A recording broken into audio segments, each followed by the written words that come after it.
This podcast is for informational purposes only and is not intended to replace professional medical advice or be a substitute for therapy. Please contact a mental health professional as needed.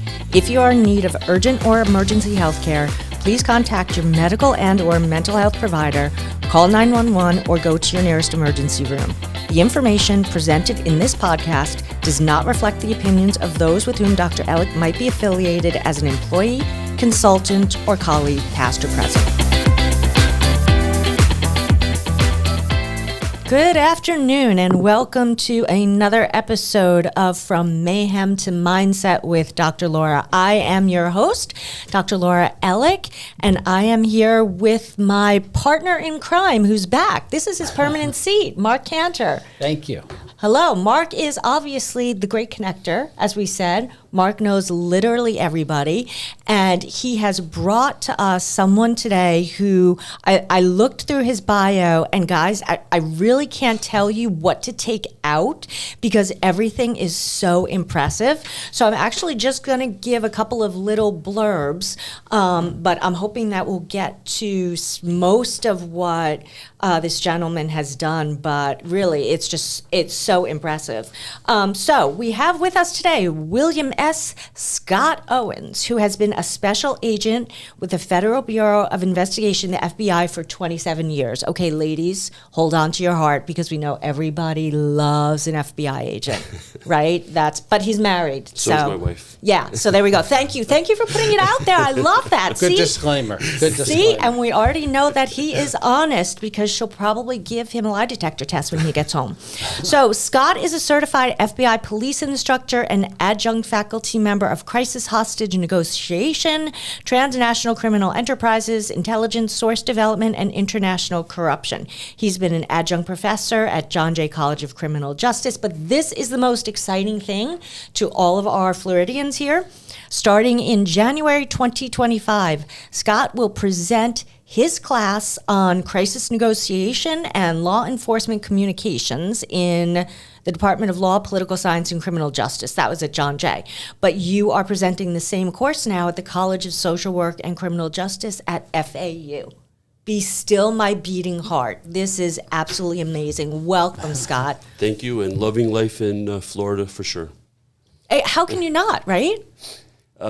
Being out of Pennsylvania and that white stuff that we get in the wintertime, yeah, I don't miss it at all. The family doesn't miss it. So I'm just so thrilled to have you. Thank you, Marc, again for the introduction. Yeah. Before we get into everything, this podcast is really all about mindset. And so we will have a video that goes along with this. But guys, I just have to point out that Scott is sitting here, has done probably some of the most intense work that you could ever do out there. And this dude is calm, cool, and collected. So tell me how much that kind of mindset goes into the work that you do. Well, to be an effective police negotiator, you have to kind of acknowledge one thing about every negotiation, and it's that there's only one thing that you can control, and it's yourself and your own responses. Because the minute that you attempt to exert control over the person in crisis via communications is when you're going to lose. So if you don't have that calm demeanor, you're not going to get the job done. Okay, so this is really fascinating to me because I talk a lot with people about going into fight or flight all the time and how people who are primed for a crisis will often just go into fight or flight kind of like willy-nilly and can't pull themselves out, and that's where bar fights happen and things like that. So when I work with people, particularly with addictions and eating disorders, I find that they are horrible at being able to identify where emotions are in their body, and they're in fight or flight way before they've actually ever felt anything going wrong in their body. So have you actually been trained to recognize, oh, my heart is beating a little bit fast, better bring that sucker down, otherwise I'm going to be like at a loss here? Like, what part of your training has that somatic component to it? Well, I think relating to that self-control element, the most important thing is the training. And we train by putting ourselves in scenarios where we're in that fight or flight situation. And the more that we put ourselves in that situation when it's for real, we're better prepared to respond to it. So it's all exposure work. It's exposure work by intentionally placing yourself on the hot seat in a training environment so that when it's for real, you're much better prepared to adapt to that fight or flight response that you're naturally going to feel. So do you know the first sign where you feel in your body when you're getting escalated? For me personally, like you start to feel it in your gut. And to be honest with you, I think anybody who tells you that they don't get that feeling is not being truthful with themselves. And I think that the best thing that you can do as a negotiator is to acknowledge that you are going to feel that inner pressure and to respond to it in a more effective way. Wow, that's fascinating stuff. So Marc, tell us a little bit about how you brought Scott to us. So, interestingly enough, my daughter, Justine, is a student in Scott's class, and she would come home or call me. She's not home anymore. Would call me and say, I was taking this class, and it's really interesting, and I think you'd really like it because it kind of reminds me of the intervention process, what you go through in interventions. And then Scott and I had met for coffee, and we talked. We had this long conversation, and it was amazing that our processes are really very paralleled in that, and what you're saying now is true too. When I go into an intervention, I have to be totally surrendered.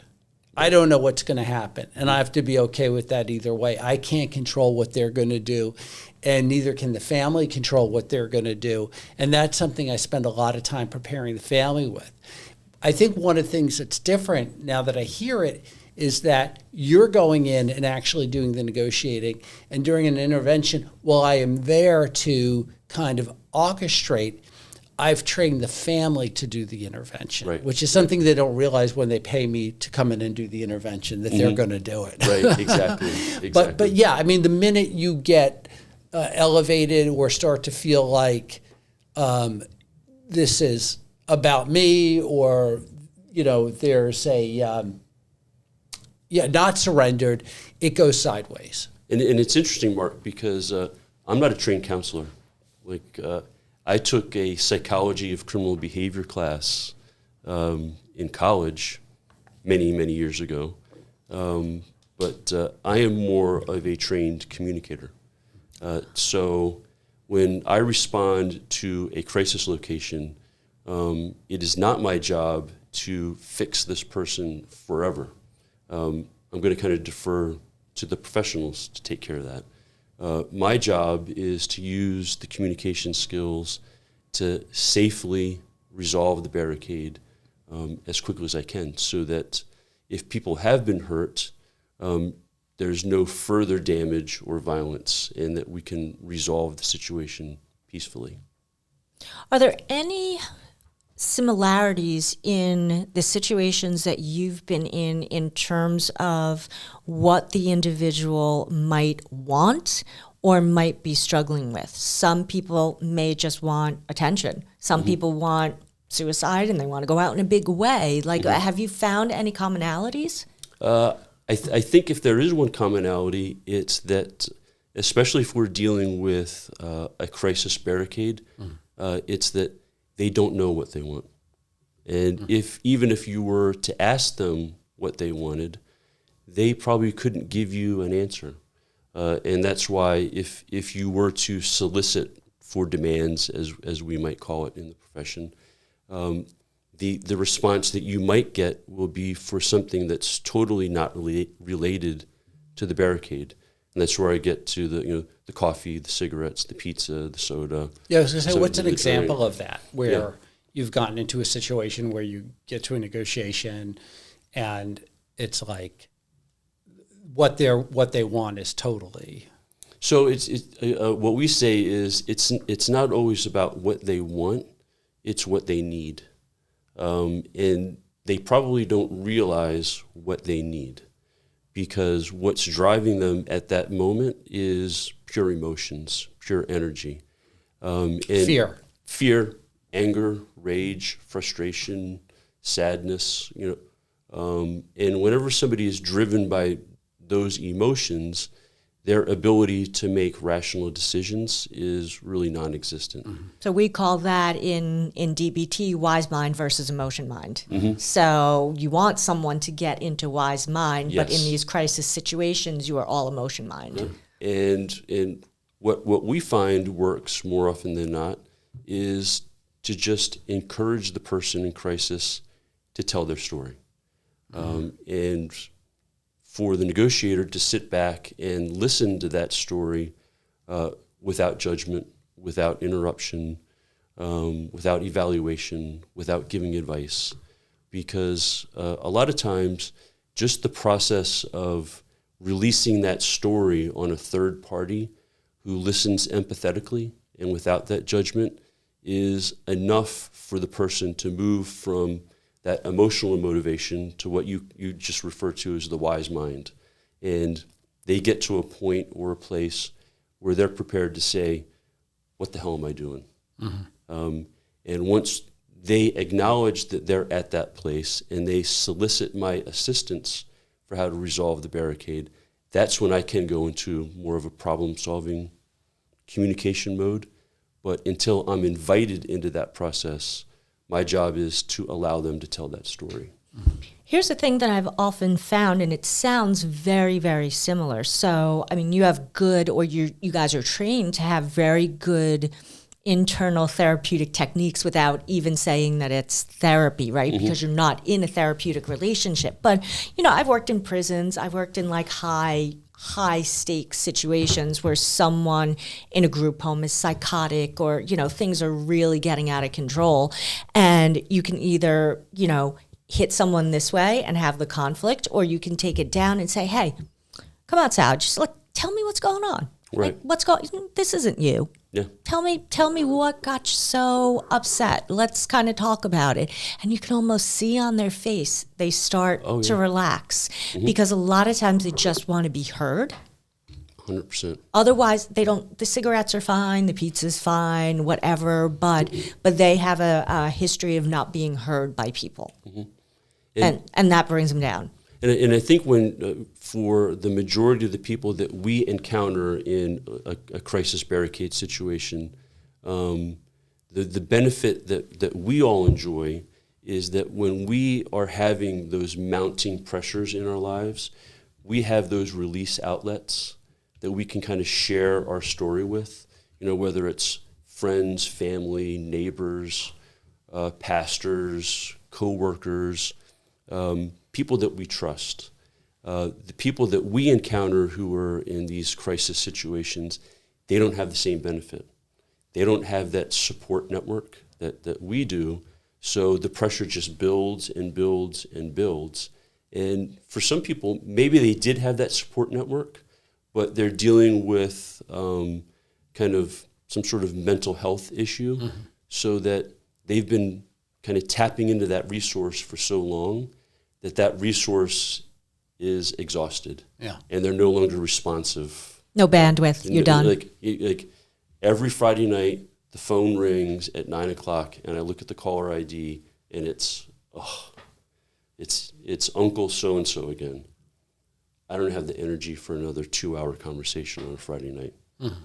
Ignore, So the people, because they don't have that outlet to release the pressure of the emotions that they're feeling, it just builds and builds to the point where there's that final straw that breaks the camel's back, and now they're in crisis. And where we get involved is it's a crisis where they're barricaded somewhere with a gun, and maybe there's somebody else in there with them, and they're a risk to public safety. So here's a thing that I think about with the work that the two of you do, very similar kind of stuff. How much do you pay attention to, because I do in the therapy room, pay attention to where each person sits, where you're located, what your body language is. Are you standing? Are you sitting? What's your posture? Like, how much of that goes into the work that both of you do to set the scene? Mm-hmm. Yeah, in fact, that's something we discuss with the family ahead of time. Before we do an intervention, we spend the day before with the family. I call it the intervention before the intervention. It's the intervention on the family. And we do discuss things like, how are we going to sit? How do we come in? How do we de-escalate? What do we do when they react? What do we do? And so where they sit in the room is important. And typically what I like to do is, we're in a living room situation. I like to sit in kind of a dining room chair in the middle of like where I can see her, I can be up straight. But I will place the person of interest or the identified patient in between the two people that is the most calming for them. So maybe it's mom and the sister, or the dad, or whoever it is. But likewise, let's say I've had a lot of interventions where just it's a son, and having the dad in the room is completely explosive. We will put him somewhere else, and we'll have him say very little. Mm-hmm. His intervention letter might be, I love you, son, I want you to be happy, and then zip it, that's it, because everything he says is just inflammatory. What about you? So this is where I'm going to kind of share a little bit of a plot twist with you. So I think in our conversation, where we really saw the intersection between our two worlds was not necessarily in our responses to crisis barricades, but the other part of the crisis negotiator's job is to respond to kidnappings. Mm. So where the FBI gets involved a lot is where there are kidnappings of U.S. citizens or persons overseas. Mm. So you're overseas, you get kidnapped, and then all of a sudden your family back in the United States is getting communications from somebody saying, hey, we have your son, and give us $1 million or we're going to kill him. And in that case, we go, and the FBI negotiators, we will go and do that pre-intervention meeting with the family. Mm-hmm. And that is where there's the relations between what we do and what Marc does.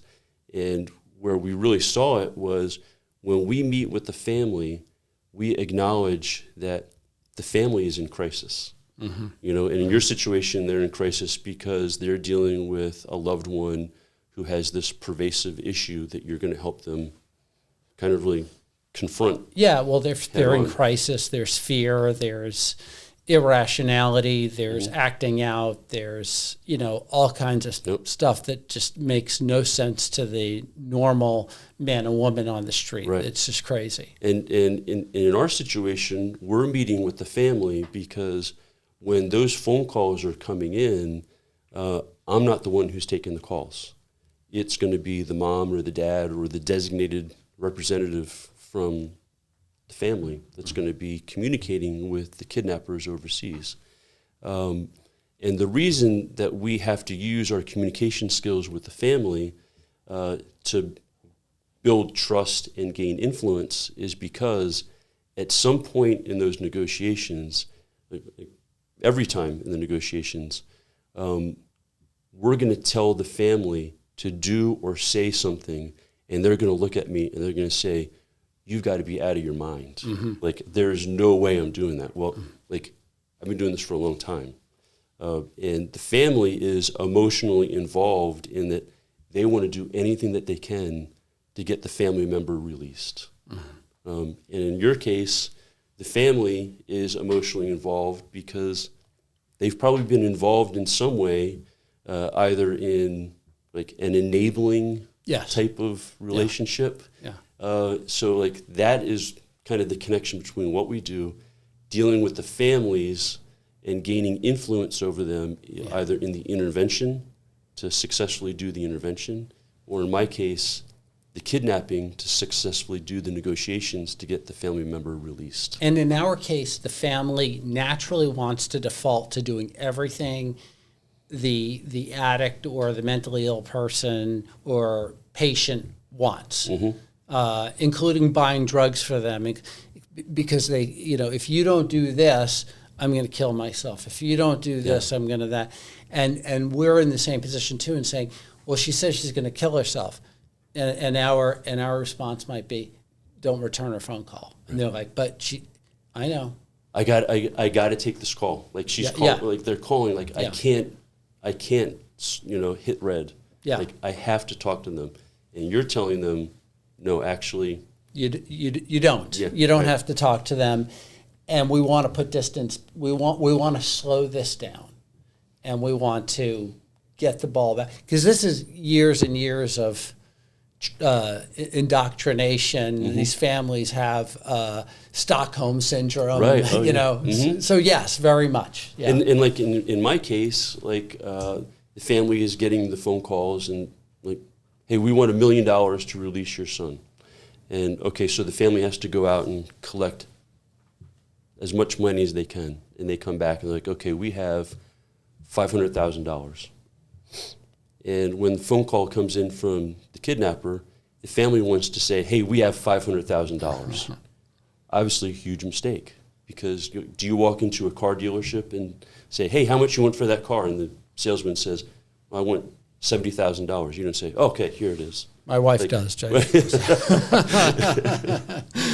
So we have to have influence over the family to be able to say, hey, probably a bad idea to offer all of your money. Don't show your cards. 24 hours. Yeah. And like they're like, no, but like, if they said if we give them as much as we have, they'll let our son go. But I know from experience that not only will that not happen, but if the kidnappers realize that in the course of 24 hours since getting the first demand, that this family scrummaged around and got $500,000 for them, they'll be like, how much could you get if I held them for another week? How about 2 weeks?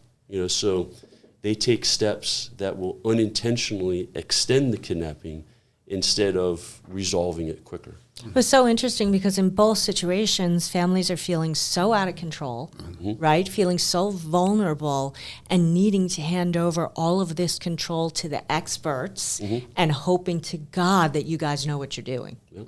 And we acknowledge that like the family's in crisis. So we do the same thing. We sit down with the family, and the first questions that we ask are, tell us about your son. And now we are on a little bit more of a time crunch because that phone call could be coming in at any time. But to the extent that time is available, we're going to allow the family to tell us as much as they want about their son. Because in doing that and us listening empathetically and just reflecting back their story to them, we're building that trust and gaining influence over them, knowing at some point I'm going to have to say, don't offer 500,000, offer 5,000. They went, 5, what? And I want them prepared to follow my guidance. Yeah. Even though their gut tells them it's the wrong thing to do. Yeah. Well, and a lot of times we'll say that we're here to save you from yourself. We're here to keep you from, killing your kid. Right. Because given the opportunity to just dive into the nightmare, parents will, and it's because we're hardwired that way. I tell parents this all the time, is we are hardwired to save our children. And it starts in the crib, right? When they're newborn babies and they're crying at night, and grandparents and more experienced parents would say, let them cry a little bit, it's okay, but it's just you can't do it. It's torture. And so I'm sure there's so much work that you do that the average person doesn't find out about. So what would you say is the most popular kind of call that you get? Is it the kidnapping? Is it a hostage situation? What is it really for you? Well, I would say it definitely depends on the area that you're working. So when I was up in New Jersey for 20 years, it was mostly the crisis barricades. And disclaimer to New Jersey, has nothing to do with New Jersey. It's just we responded to a lot of those. Now, those are domestic violence usually? It could be. there's a lot of different circumstances that kind of bring about a crisis barricade. A lot of it does involve not necessarily domestic violence, but the breakdown of some sort of relationship, a valued relationship where one person, it's kind of like that crescendo where they lost their job, the car gets repossessed, and then the wife comes in and says, I want a divorce, right through the roof, okay? So like the commonality is some sort of loss that drives that emotional crisis barricade. In Florida, we respond to international kidnappings a lot. So we cover Haiti, we cover Mexico, South America, and that's where most of the kidnappings take place. Now, is that for trafficking, or is that for like child abduction from in a divorce or something like that? No, it's just U.S. citizens who, in the case of Haiti, maybe it's dual U.S. and Haitian citizens who routinely travel back and forth. And if you have a U.S. person who travels down to Haiti, these kidnapping groups, they do have their own intel gathering, and they say, hey, that's a mark. That's somebody who has U.S. status. They're traveling back and forth. They have money. This is a place where the family probably has money. So they're going to grab that person as opposed to just like a Haitian person who has no status in the United States. So someone, because now I'm getting all scared, right? Like, she just canceled her vacation to Punta Cana. I wouldn't recommend going to Haiti, but yeah, that's what I heard. But an average person like me. Would an average person like me need to worry about a situation like that? Because I'm broke, so they don't want anything from me. And my family isn't giving up any money for me anyway. Yeah.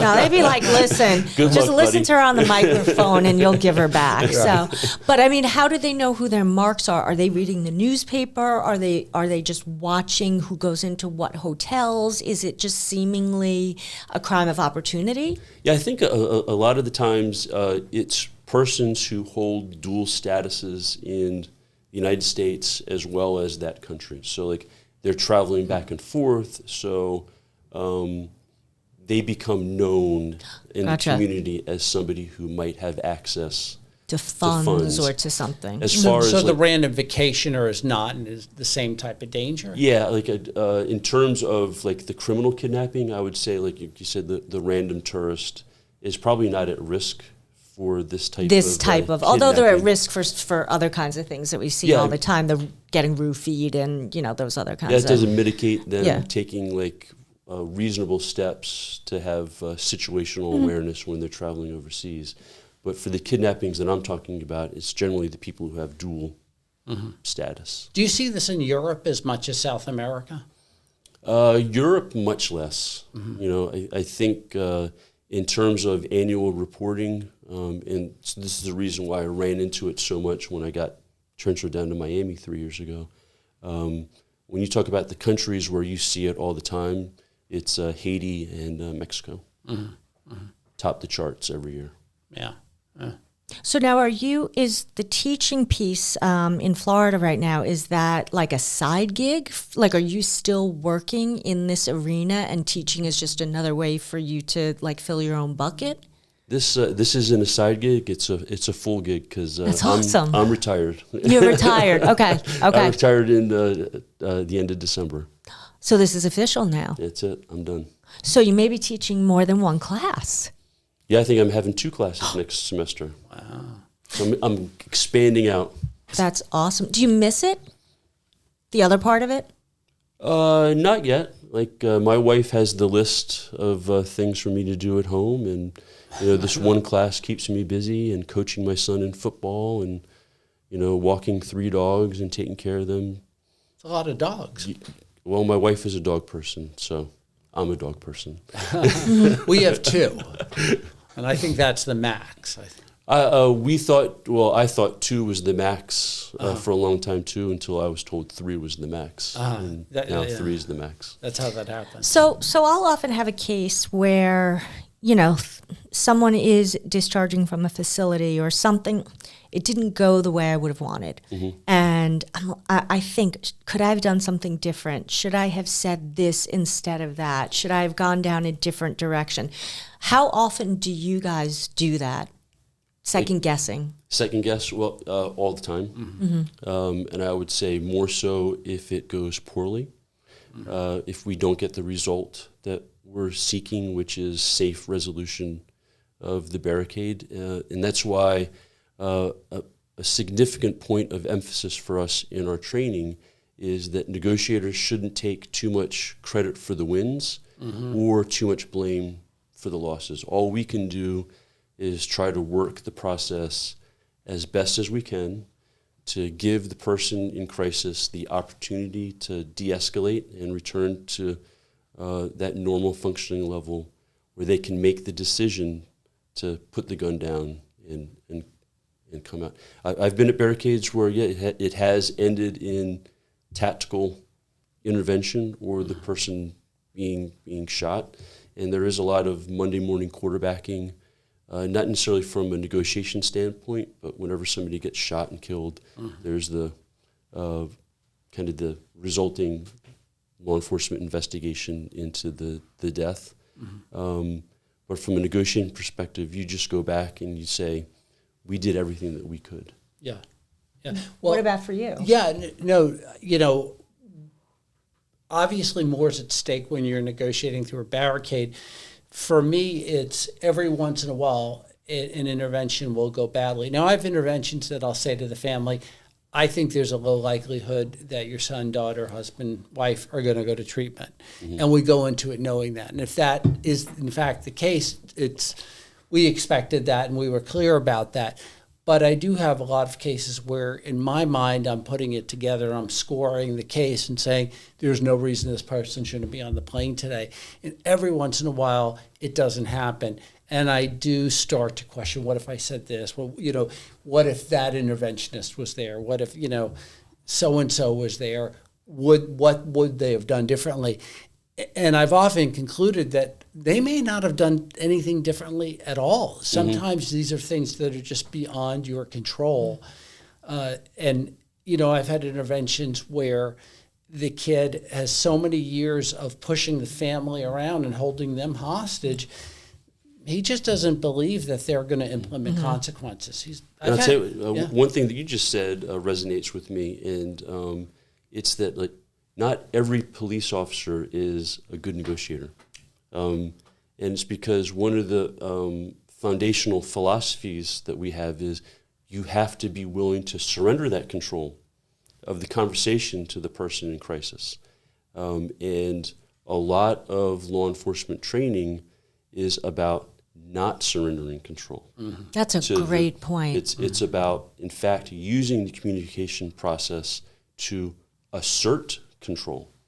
So the whole idea of a responding law enforcement officer surrendering control of the conversation to anyone is kind of not in our genes. But we have to be willing to do that in order to successfully resolve the individual's crisis. That's right. Not every psychologist is a good therapist. Some are great at assessment, testing, but they're not, or research, they're just not therapist people. Right. So it's interesting because, and I have great respect for the work that you're doing, and I'm so glad that you're here teaching us about it.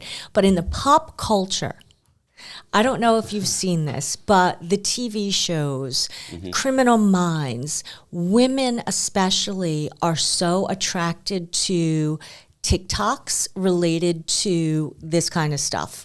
And just look at Luigi Mangione and some of the crimes that are going on, and women are flocking to this, and they all want to be criminal justice majors now. What is that about?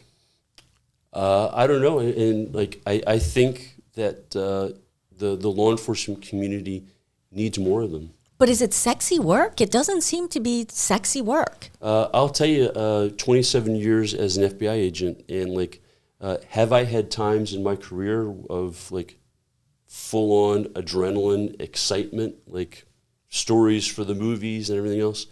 Absolutely. But on a day-to-day basis, I would say that my existence at work is kind of boring. Yeah, yeah. And I think that's true of most careers, right? There are moments of excitement, and what we put on social media when we're jet setting and we're here and there and it's exciting. But today, I got to tell you, I was twiddling my thumbs a lot today. What's going on? Why isn't the phone ringing and everything? But yeah. And I just heard yesterday that the attorneys for Luigi Mangione made a public request that women are to stop sending pictures to him. They're getting too many. Yes, they're getting too many. Yeah. They're getting too many. Yeah. Did I say Luigi or did I say Louis? I said Luigi, What? right? Yeah. Yeah, is it down? Luigi. Yeah, Luigi. So I mean, I think it's great that women are attracted to this field, but I'm just concerned that they're attracted to this field for reasons of what they see on TV. So let's disabuse them of the notion that, they're going to, I don't know what they think they're going to be doing. Very few people get in the role where you're doing what you're doing. Yeah, it ain't TV, right. number one. And number two, it takes time. Like, it is a profession. So if you think that you're going to graduate the academy, be handed your gun and creds, and then walk right into directing a significant investigation or being the negotiator on a big-time barricade, you're not going to be gratified immediately. Like, there's a training process once you get to the department to build you up to that level. So, real experience, real maturity, things like that. Absolutely. Something you said in the beginning, which is true for me too, is that you're not a therapist. It's not your job to fix that person, and neither is it mine. I'm not the therapist. I'm not the treatment.